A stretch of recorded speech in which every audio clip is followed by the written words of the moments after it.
Hello, and thank you for joining us for this calfordseaden seminar. This is a recording of a live event that was held in February 2021 entitled EPC A to Zero Carbon. The presentation is being given by members of calfordseaden's Sustainability, Mechanical and Electrical and Quantity Surveying teams. The topics covered in this presentation will be Future Home Standard Update, Hydrogen in 2021, LETI Climate Emergency Design Guide, Whole Life Cycle Carbon Analysis, From EPC A to Net Zero Carbon, Cost Management, and Upgrading Existing Stock. Please get in touch using the details at the end of the recording if you've got any questions or if you'd like to register interest in future seminars. I will now hand you over to Emily Mansfield, who is a Senior Sustainability Engineer.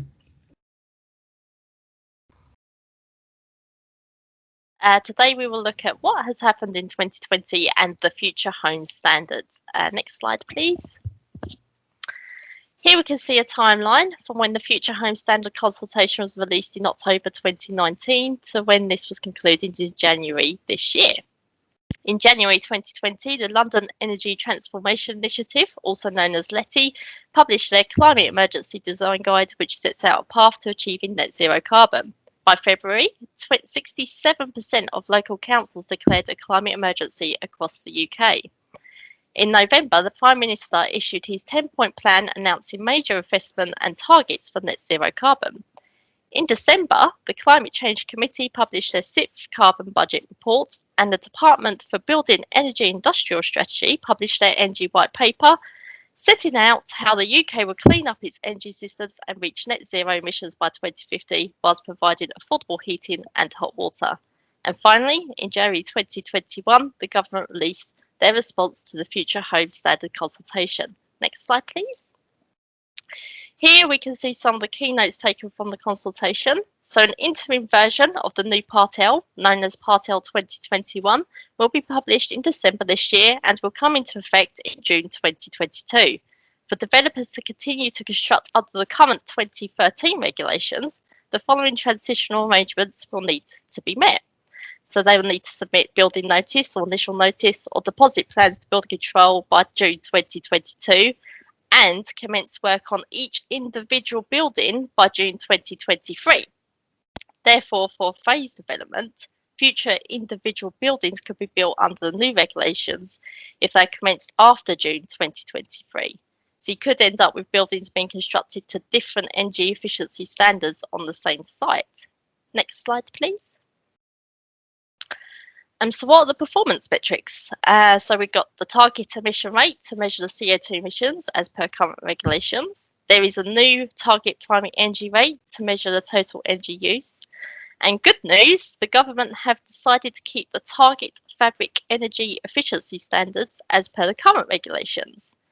However, having kept this metric, they have decided to remove the proposed householder affordability regulation from the new Part L, as it is believed the fabric standards will ensure that the space heating demand will be reduced to an acceptable level.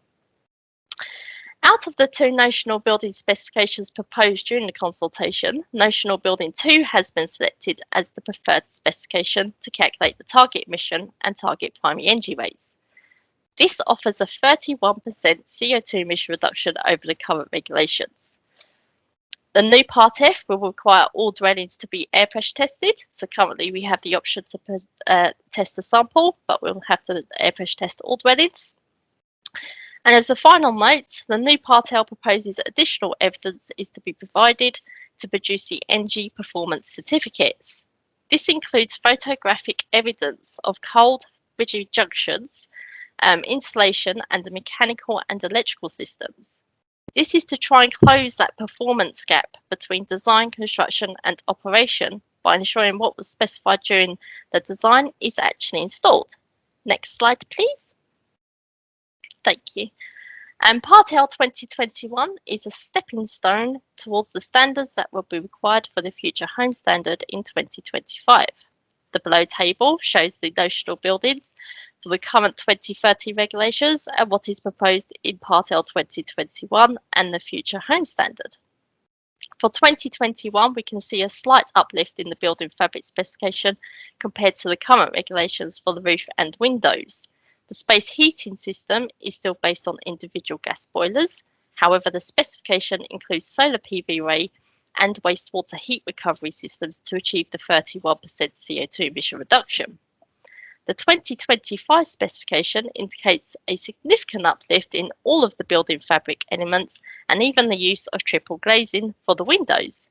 The space heating system is based on low carbon heating, such as heat pumps. So this will likely mark the end of mains gas boilers in new homes from 2025 as originally planned. The uplift for the future home standard is almost in line with the LETI and passive house standards, which Petrula will discuss in more detail in a moment. But first, I'll hand you over to Karen, who will discuss the development of hydrogen and our gas grid. Thank you. Thank you, Emily. Good morning, everybody. I'm going to speak to you today about hydrogen, the white paper and what that's involved in telling us, the hydrogen-ready boilers, and some exciting projects that are happening this year. Next slide, please. The Energy White Paper points out that there's no single technology alternative to fossil fuel.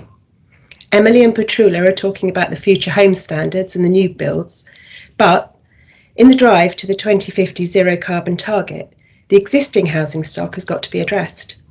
80% are heated by natural gas, which contributes to over 30% of the UK CO2 emissions. The White Paper states that hydrogen is to be part of our future fuel economy, with over 5 gigawatts of hydrogen being produced by 2030. The government and the fuel industry have heavily invested in programmes such as Hy4Heat and H21 to establish if it's technically possible, safe and convenient to replace natural gas with hydrogen. Next slide, please. The Chancellor and the Minister for Energy and Clean Growth took an interest in the hydrogen-ready developments and visited Worcester Bosch last year to see their prototype boiler. These boilers have been installed at the H21 programme, which is due to conclude this year. The government will then consult on the role for the hydrogen-ready boiler, and this could be key to how we deal with the existing housing stock. Next slide, please. So we have some exciting projects happening this year. We have the High Deploy project in Keele University, who switched over to blended hydrogen for their campus in January of this year, serving 100 dwellings and 30 faculty buildings. It was announced only last week that 2 semi-detached properties are to be built at Low Thornley in Gateshead, run by Northern Gas Networks and Cadent, funded by a government grant and fuelled by 100% hydrogen. These are going to be open as show homes to the public for the technology, and they're due to be complete in April this year. Also this year, it's anticipated that the plans for a hydrogen town, known as the H100 Fife project, will be kicked off. It's going to be led by SGN, and it aims to deliver a 100% hydrogen network to 300 homes in the first phase. The green hydrogen production facility will be powered by wind turbines in the North Sea, and it's planned to have the demonstration facility open next year, with the full project complete in 2027. As you can see, hydrogen is definitely a hot topic, of which we're going to hear a lot about this year. And at Calfordseaden, we're going to be looking to see how this develops and keep you informed. I'm now going to hand over to Petrula, who's going to talk to you about LETI. Thank you. Thank you, Karen. Good morning, all. Today we will briefly discuss the London Energy Transformation Initiative, known as LETI Climate Emergency Design Guide. Next slide, please. In response to the climate emergency, the London Plan has introduced new policies and guidance. The intent to publish London Plan requires new developments to achieve a minimum of 10% CO2 emissions reduction for the residential elements and 50% for the non-residential elements on the building stage through energy efficiency measures. This additional measure promotes the fabric-first approach, ensuring that the building fabric is indeed improved to reduce space heating demand. In addition, a new stage has been added in the energy hierarchy, the BC stage, which requires to monitor, verify, and report the energy performance. Passive House is a voluntary building performance standard for energy efficiency, which reduces the building's ecological footprint.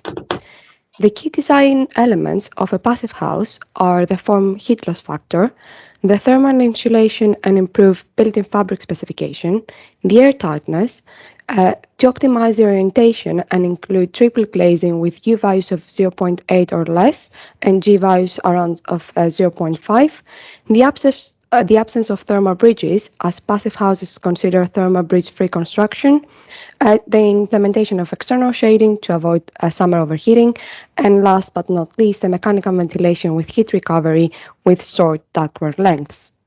In January 2020, the LETI Climate Emergency Design Guide was released.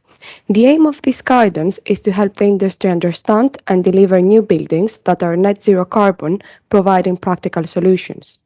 In reality, this document provides a quicker response to the climate emergency than the upcoming changes in Part L, advising that changes on the building's design should be made now rather than waiting the new regulations to come into effect.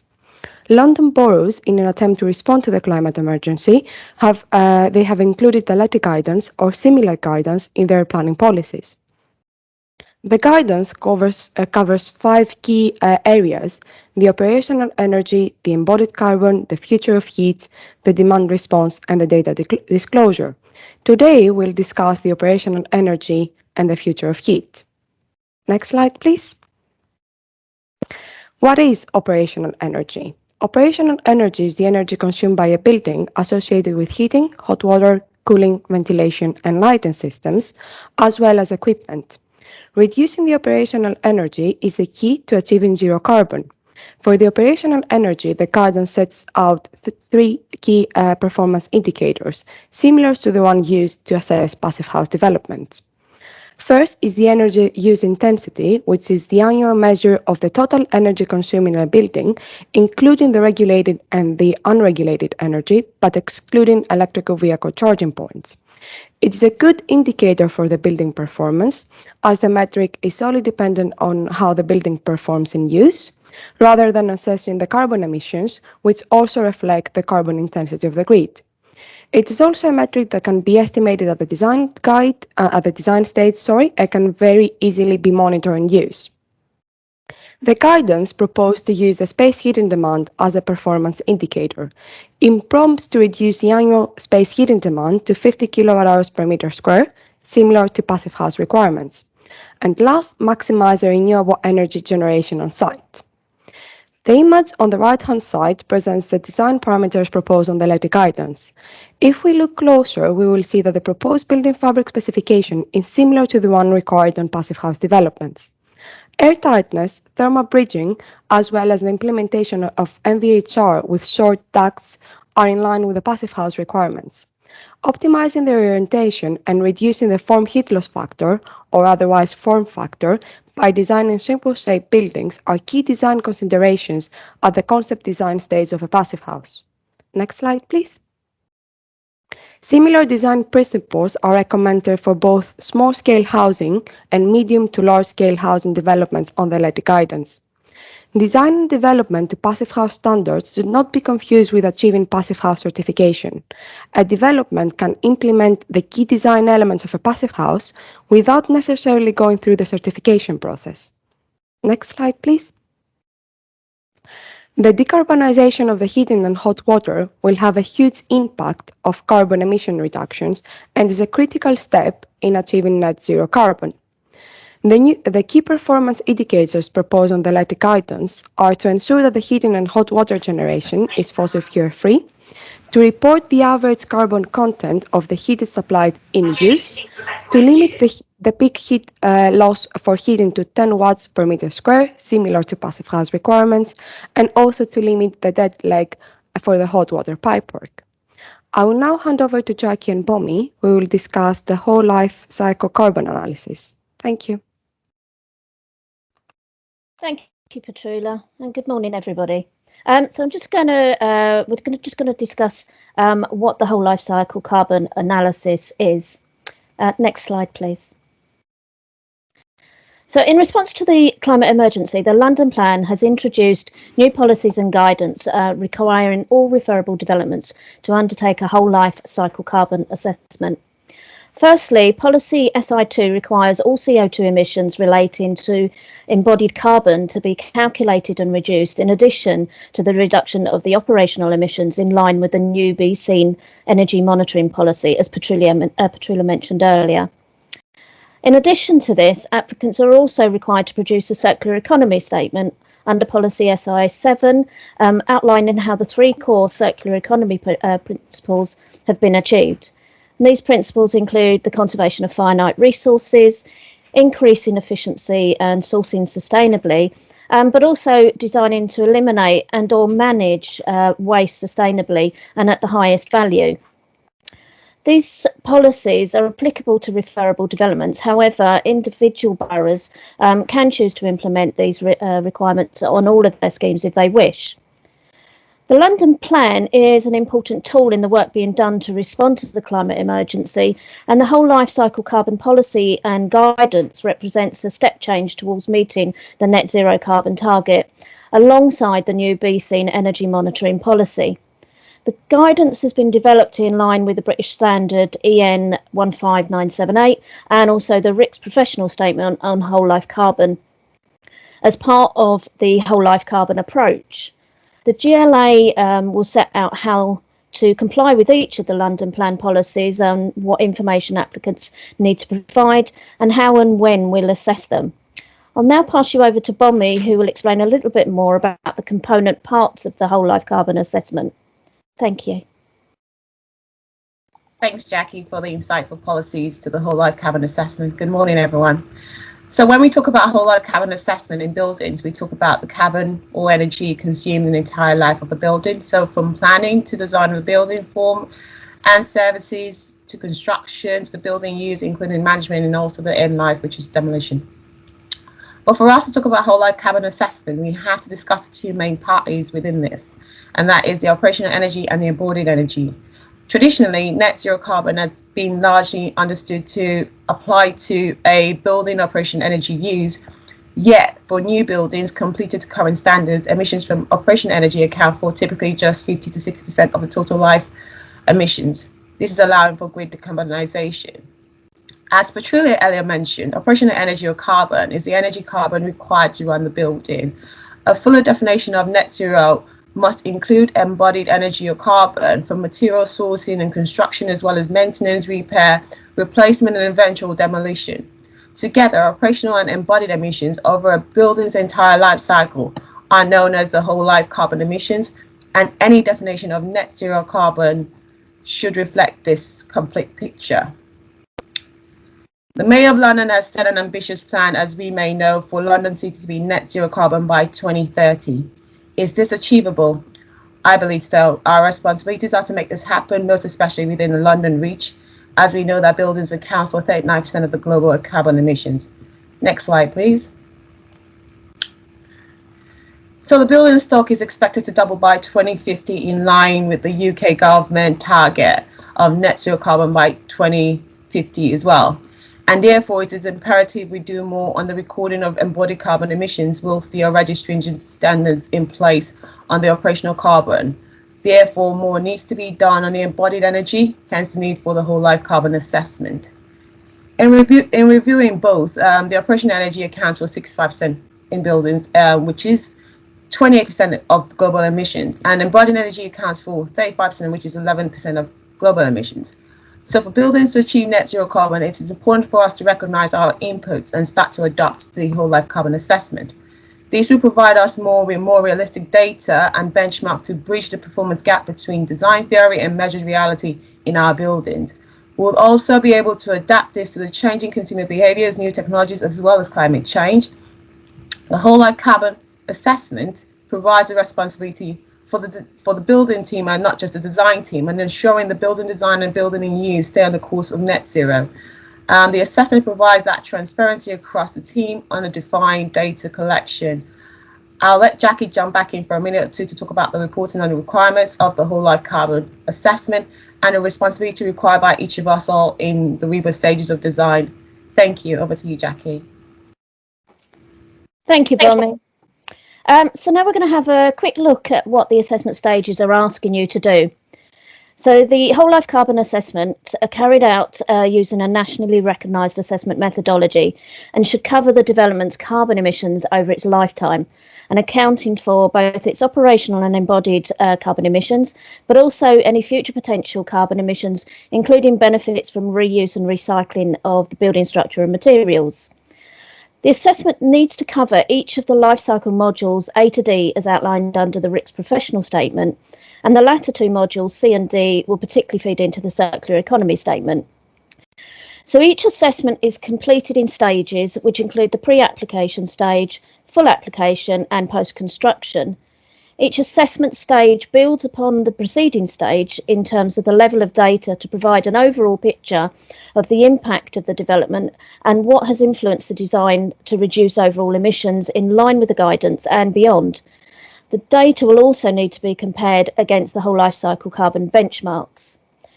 The new Be Seen policy will also require contextual and performance data on operational energy use to be provided at each stage of the design, together with confirmation of metering plans to enable the in-use energy performance reporting to take place. The energy performance data should also be reported annually for at least the first 5 years to identify where the actual performance differs from the information submitted at post-construction, but also to identify any potential mitigation measures that may be necessary. Finally, the production of the circular economy statement is also undertaken at each of the design stages. The draft statement should focus on the strategic approach to the circular economy, leading to a more detailed statement emphasising how the circular economy has been addressed throughout the design stages. Overall, there are a number of outcomes that are trying to be achieved, including getting developers to think more consistently and comprehensively about their approach to the design and carbon reduction. And so they can be more instrumental in informing the building design and by encouraging the reuse of existing materials, the retrofit and retention of existing structures and fabric, as well as encouraging more durable construction, flexible design for greater building longevity. I'll now pass you back to Emily, who will be talking to you about the EPC requirements. Thank you. Thank you, Jackie. So now we're going to look at how we can achieve an EPC rating of A and how we can move that onto zero carbon. Next slide, please. Thank you. The EPC rating indicates how energy efficient a building is and the affordability for space heating, hot water and lighting compared to a notional building. An EPC rating of G indicates poor energy efficiency and high energy bills, whereas an EPC rating of A indicates very good energy efficiency and low energy bills. A majority of new build homes achieve an EPC rating of B, with only a small percentage achieving an EPC rating of A. The Department of Business, Energy and Industrial Strategy provided projected energy costs in 2019. These indicate that the price of electricity will continue to rise for the foreseeable future and remain higher than the price of mains gas. The SAT 10.1 methodology indicates the cost of electricity to be more than 4 times greater than mains gas, which means an electric space heating system would need to be almost 4 times more efficient than the gas boiler to have equivalent running costs. The graph to the right shows the estimated cost per kilowatt hour of heat up to 2035 for an air source heat pump with a COP of 3.5. This means for every 1 kilowatt of energy you put in, you will get 3.5 kilowatt of heat out, and a gas boiler with an efficiency of 92%. We can see that the price of heat when applying the air source heat pump, shown in green, is only slightly more expensive than the mains gas boiler. It is worth noting, however, that the efficiency of an air source heat pump does deteriorate during the colder weather when the temperatures difference between the ambient and delivery temperature is greater.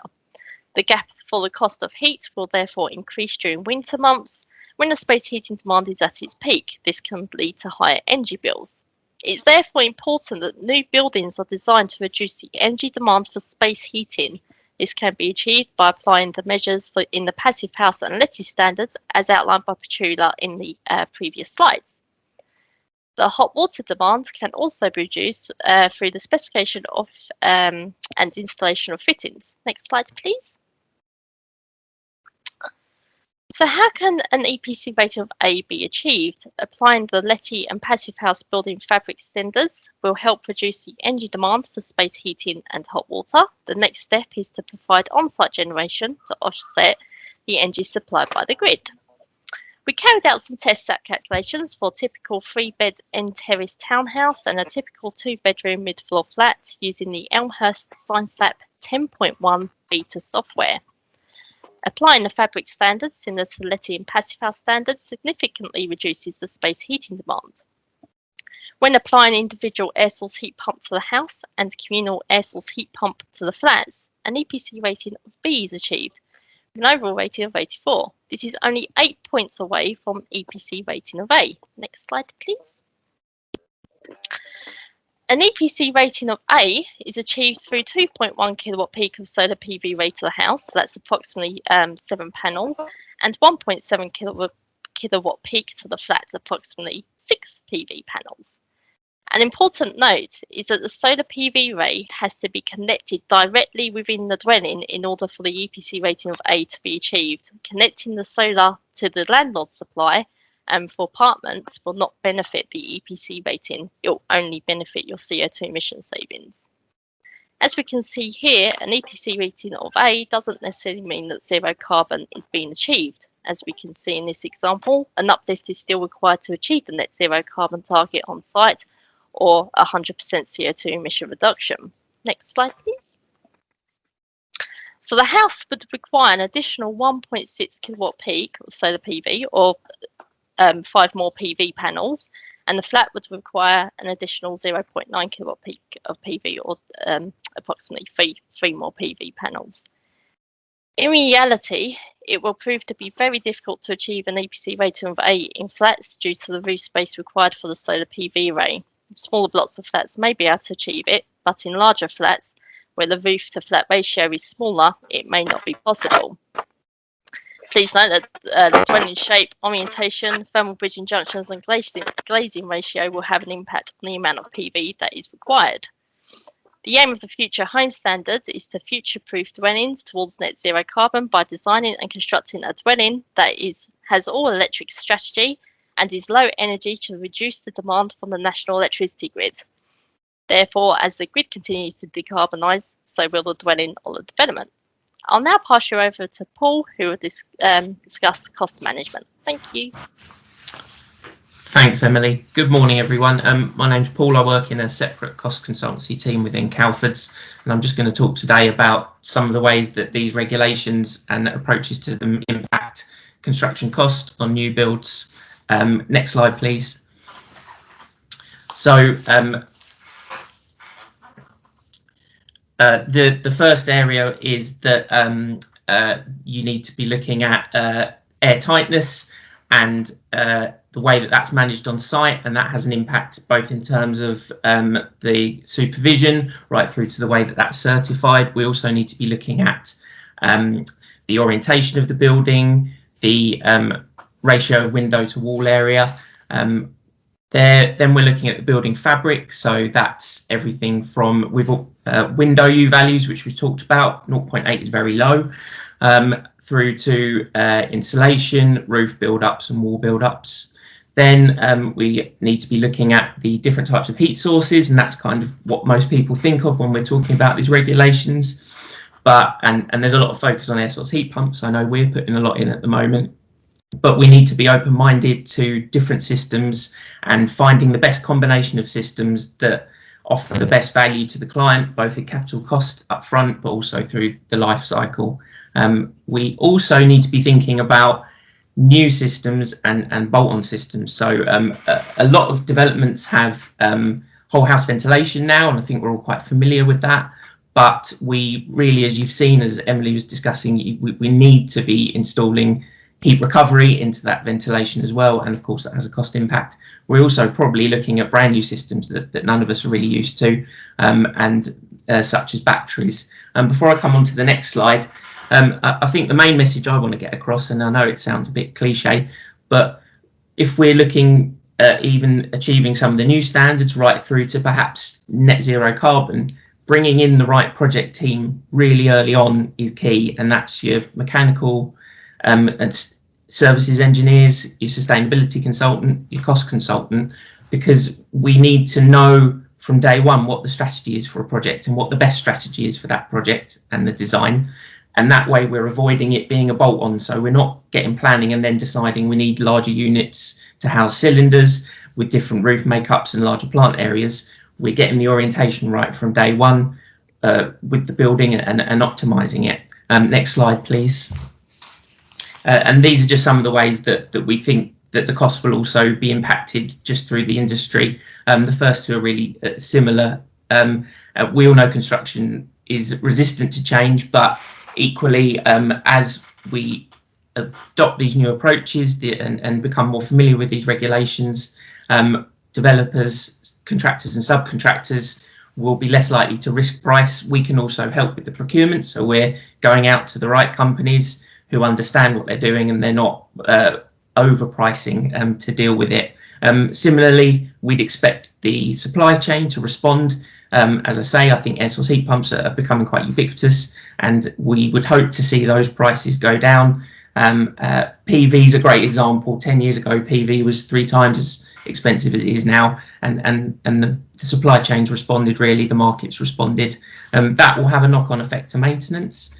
Andrew's going to talk about that a bit more in a moment, but at the moment, the life cycle replacement costs for some of these big items that are fairly new are being impacted by higher capital costs. We'd hope that that will be driven down as well. And really, we also want to say, or I want to say that I'd hope that we get to a point where these approaches to achieve these regulations are embedded in the base. So we're not just seeing them as, oh, we've got to add these costs. It's adding cost. That's what we're doing. And what we're actually focusing on is delivering better buildings that have lower embodied carbon and also lower carbon emissions throughout their lives. And hand over now to Andrew, who's going to talk about your existing stock. Thanks, Paul.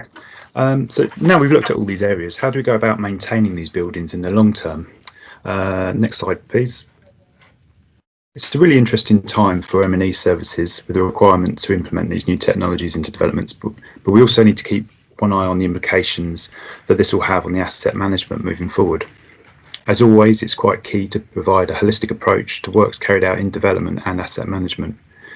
With the implementation of these new technologies, we also need to consider the effects that decisions made at planning and construction stage will have for the long-term running and maintenance of the building. For complex new technologies being installed, it's even more vital that this information is shared correctly so that they continue to operate sufficiently. BIM standards will hopefully help resolve the flow of information. However, we should also be considering getting maintenance contractors involved prior to handover stage to ensure a smooth transition. Thought has to be given to the balance between capital expenditure and operational expenditure of implementing these new technologies. It's all well and good introducing them at planning stage to achieve the reduced carbon reductions. However, thought should be given that any decision at this stage will have a long-term effect on the operational expenditure. It's quite clear that zero carbon doesn't mean low cost. With a move in energy source from gas at 2.8 pence per kilowatt hour to electricity at 18.5 pence per kilowatt hour, operational cost will increase just through the running of these technologies. Consideration also needs to be made for the future proofing of planned works for these technologies. The plant we're replacing now and in the near future should be easily adapted to incorporate these changes. A good example of this would be the introduction of hydrogen into the gas network that Karen has already discussed earlier. We should be considering whether the new boilers we're installing as part of upgrade works are hydrogen ready. Introduction at this stage will be at a higher capital expenditure and will hopefully assist with operational expenditure in the future. Next slide, please. It's unlikely that traditional heating and gas contractors are currently in a position to offer servicing and maintenance to air source heat pumps, ground source heat pumps and ambient loops. The maintenance of this equipment will have to be subcontracted out to manufacturers or other specialist contractors.